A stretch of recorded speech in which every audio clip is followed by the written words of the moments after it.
चलिए बेटा आज की क्लास स्टार्ट करते हैं क्वेश्चन नंबर 11 के साथ। प्रीवियस वीडियो में हम अप टू क्वेश्चन नंबर 10 कर चुके हैं। ठीक है, क्वेश्चन नंबर 11 रीड करते हैं, समझते हैं, उसके बाद कंटिन्यू करते हैं। Bhaskar and Pillai are the partner sharing profit and losses in the ratio 3:2। Bhaskar और पिल्लाई दो पार्टनर्स हैं, प्रॉफिट शेयरिंग रेशियो दे रखा है 3:2। दे admit Kanika into partnership for 1/4 share in the profit. Kanika एक नए पार्टनर को एडमिट करते हैं 1/4 शेयर के लिए। Kanika brings her share of goodwill in cash. ठीक है, गुडविल फॉर दिस पर्पस। बेटा मेन क्वेश्चन हमारा यहां से स्टार्ट होता है कि हमें गुडविल के लिए क्या कैलकुलेशन करनी है, कैसे करनी है। लिखा है goodwill for this purpose is to be calculated at 2 year purchase of the average normal profit of past 3 years. Number of year purchase हमें दे रखा है 2 और हमें पिछले 3 साल के प्रॉफिट का एवरेज निकालना है। नेक्स्ट हमें क्या गिवन है, हमें गिवन है profit of the last 3 years and 31 मार्च। हमें पिछले 3 साल के प्रॉफिट गिवन है। सबसे फर्स्ट ईयर में दे रखा है 2018 में हमें हुआ है 50,000 का प्रॉफिट, 2019 में है 20,000 का लॉस और 2020 में है 70,000 का प्रॉफिट। हम इसको कर देते हैं सबसे पहले लॉस। ठीक है, आगे क्वेश्चन कंटिन्यू करते हैं। अब इन प्रॉफिट के अंदर कुछ गड़बड़ भी हमें दे रखी है, उसको हमें रेक्टिफाई करना है।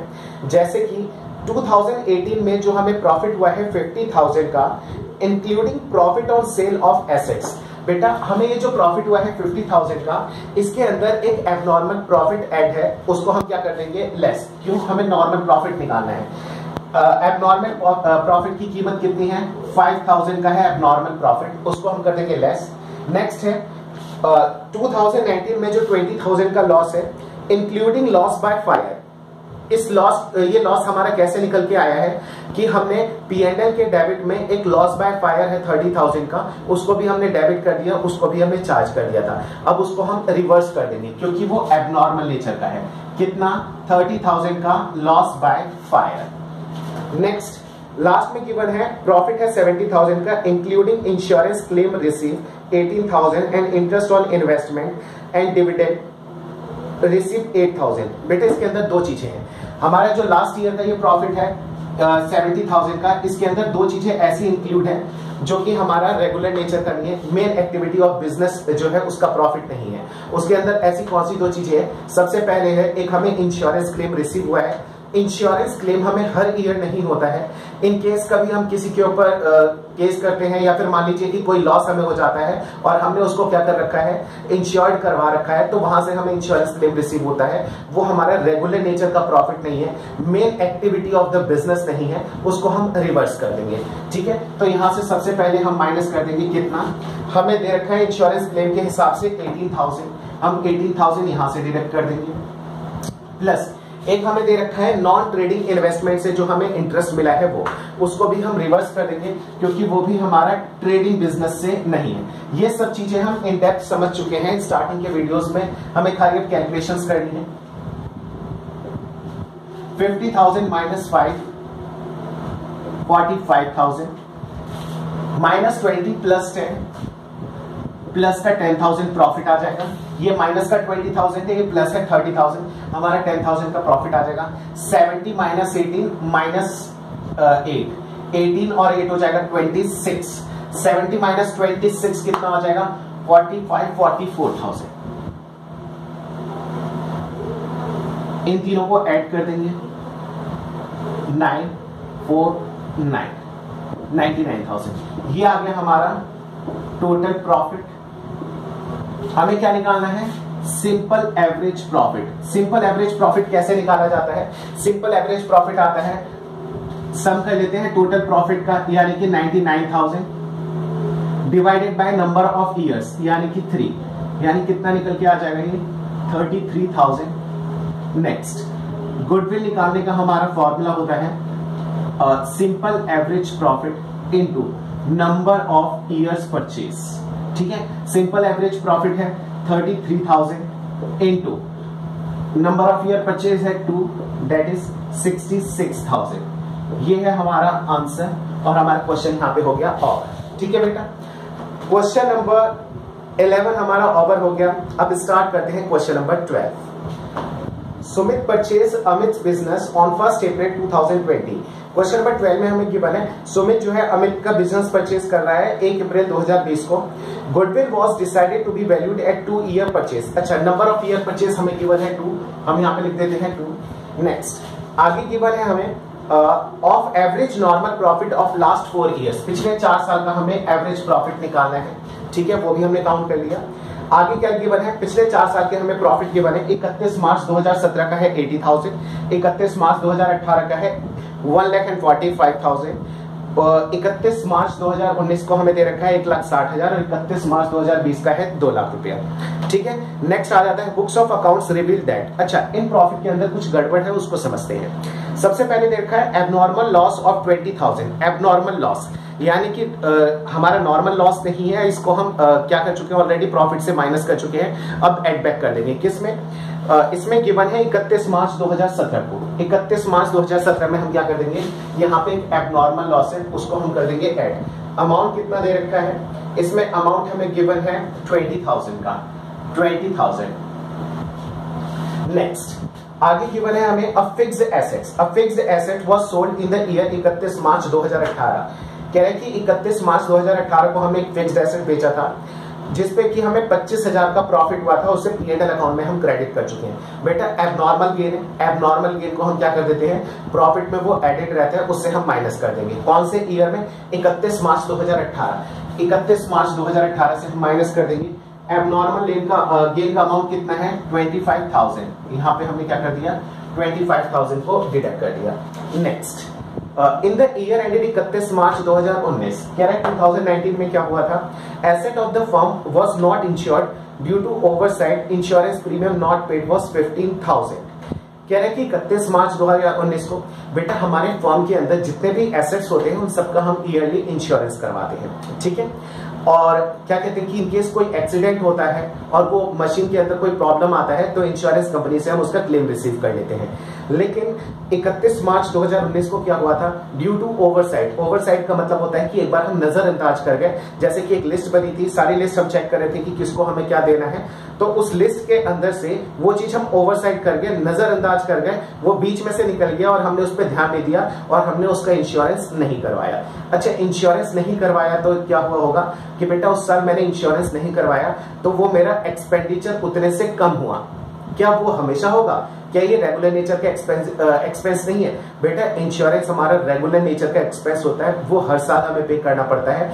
इस साल भूल गए हैं, इसका मतलब क्या हुआ कि अगर एक साल हम इंश्योरेंस कराना भूल गए हैं और उसका हमने पैसा नहीं दिया तो उस साल का प्रॉफिट हमारा बढ़ गया होगा। क्यों? क्योंकि एक एक्सपेंस को हमने काउंट नहीं किया, लेकिन वो कायदे में हमारा एक्सपेंस है और हर साल होगा, तो अब उस एक्सपेंडिचर को काउंट करेंगे और एक्चुअल प्रॉफिट निकालेंगे हम। अमाउंट कितना दे रखा है, 15,000। 2019 में 15,000 है, ये हमने 15,000 यहां से डिडक्ट कर दिया। अब निकालेंगे हम एडजस्टेड प्रॉफिट, इसके अलावा और कुछ हमें गिवन नहीं है। 80 प्लस 1 लाख,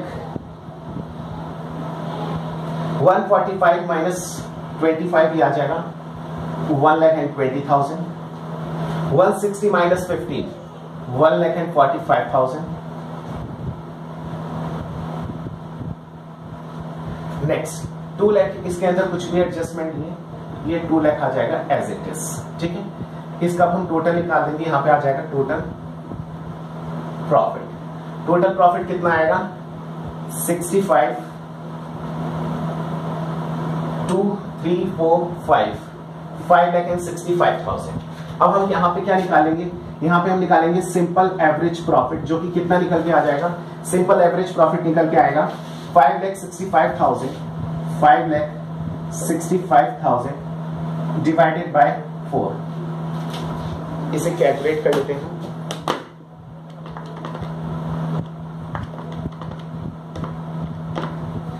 $141,250, 1,41,250। ठीक है, गुडविल निकालते हैं। गुडविल का फॉर्मूला होता है simple average profit into number of years purchase. ठीक है, सिंपल एवरेज प्रॉफिट है 141,250 into number of year purchase, हमें कितना गिवन है 2। हमारा आंसर निकल के आ जाएगा 500, 282, 500। चेक कर लेते हैं एक बार।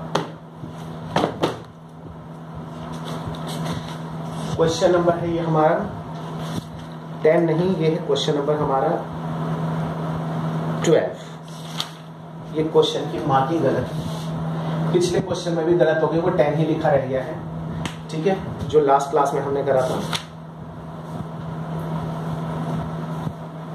12 का प्रॉफिट है 282,500, ठीक है बेटा, ये क्वेश्चन हमारा ठीक है। अब करते हैं question number 30। Geet and Meet are the partners in a firm. They admit Jeet into the partnership for equal share. ठीक है। It was agreed that goodwill will be valued at 3-year purchase of the average profit of last 5 years. Number of year purchase है 3 और पिछले 5 साल का हमें average profit calculate करना है। आगे देखते हैं 2016 का हमें लॉस दे रखा है 90,000, ठीक है। 31 मार्च 2017 का दे रखा है 1,60,000 का प्रॉफिट, 1,50,000 का प्रॉफिट है 65 है एंड 1,77,000, ठीक है।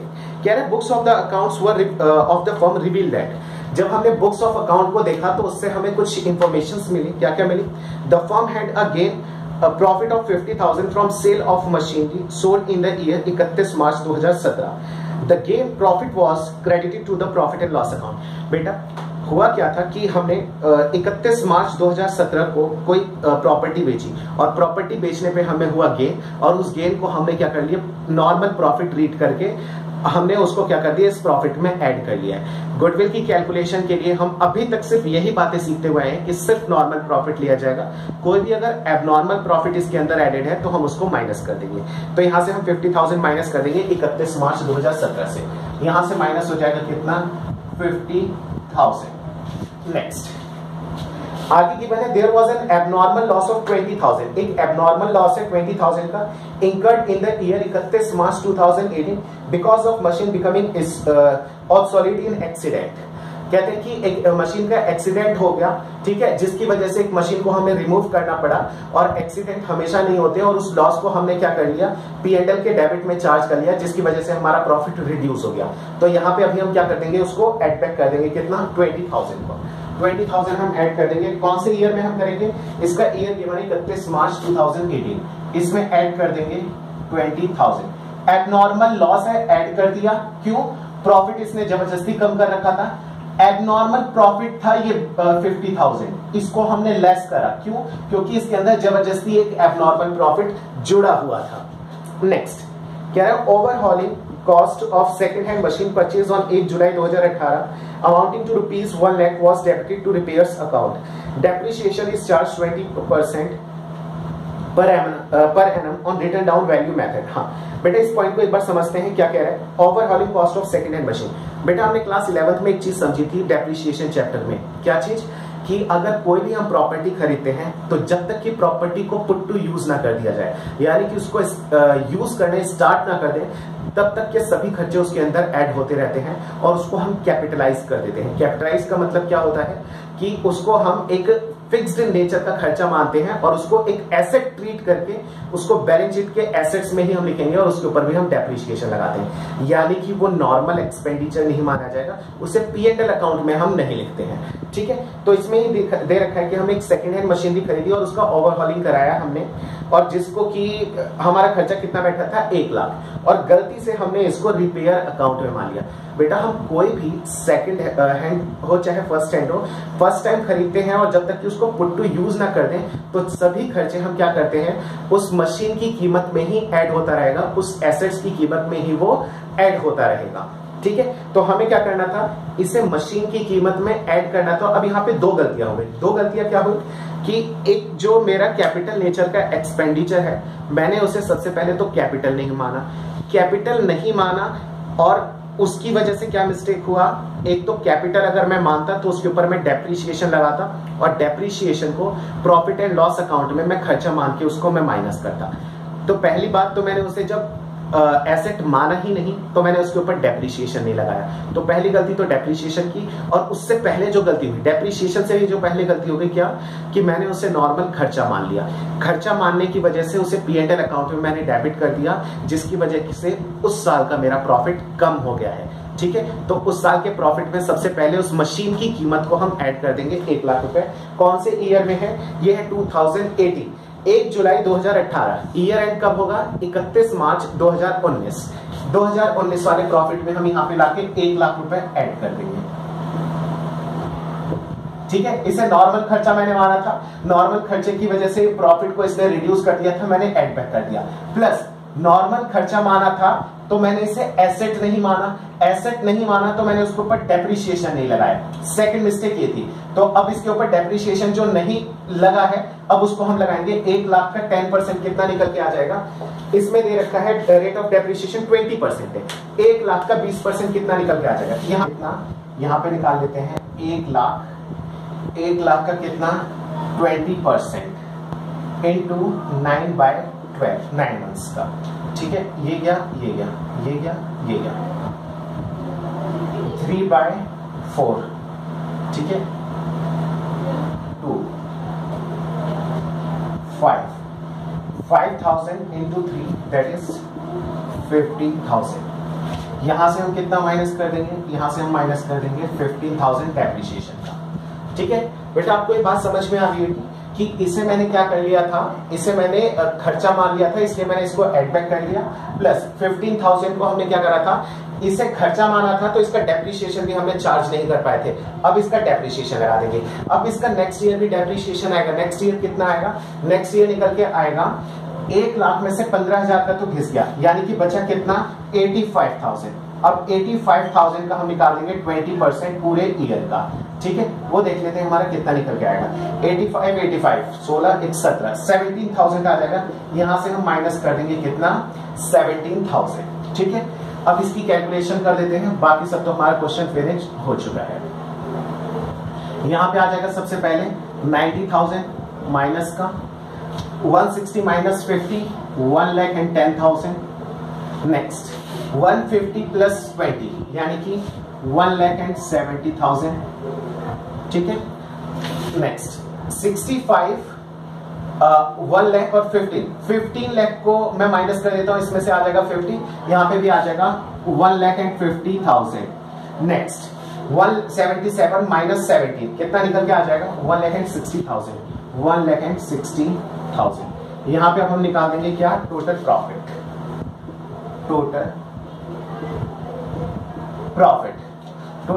कितना निकल के आ जाएगा, चेक कर लेते हैं 90 तो कहीं डायरेक्ट है ही नहीं, चले तो कैलकुलेटर पे कैलकुलेट कर लेते हैं।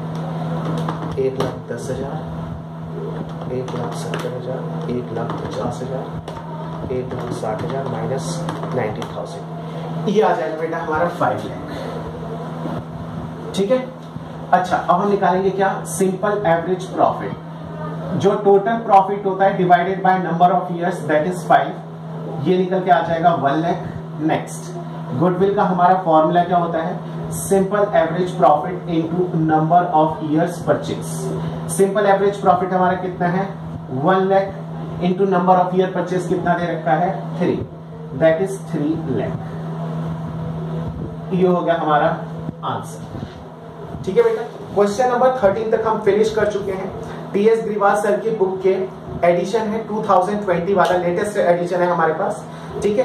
इसका हम अप टू क्वेश्चन नंबर 13 कर चुके हैं और यहीं पे हमारा सिंपल एवरेज प्रॉफिट मेथड जो है खत्म हो जाता है, जिसके हमने दोनों ही पॉइंट डिस्कस कर लिए हैं। नेक्स्ट क्लास में हम डिस्कस करेंगे क्या वेटेड एवरेज प्रॉफिट मेथड, और हाँ हम ये चीज भी देखेंगे कि वेटेड एवरेज प्रॉफिट मेथड कब ज्यादा बेहतर होता है इसके कंपैरिजन में, सिंपल एवरेज के कंपैरिजन में कब वेटेड ज्यादा बेटर रहता है और ये किस कंडीशन में ये ज्यादा बेटर होता है, ठीक है बेटा। नेक्स्ट क्लास में मिलते हैं।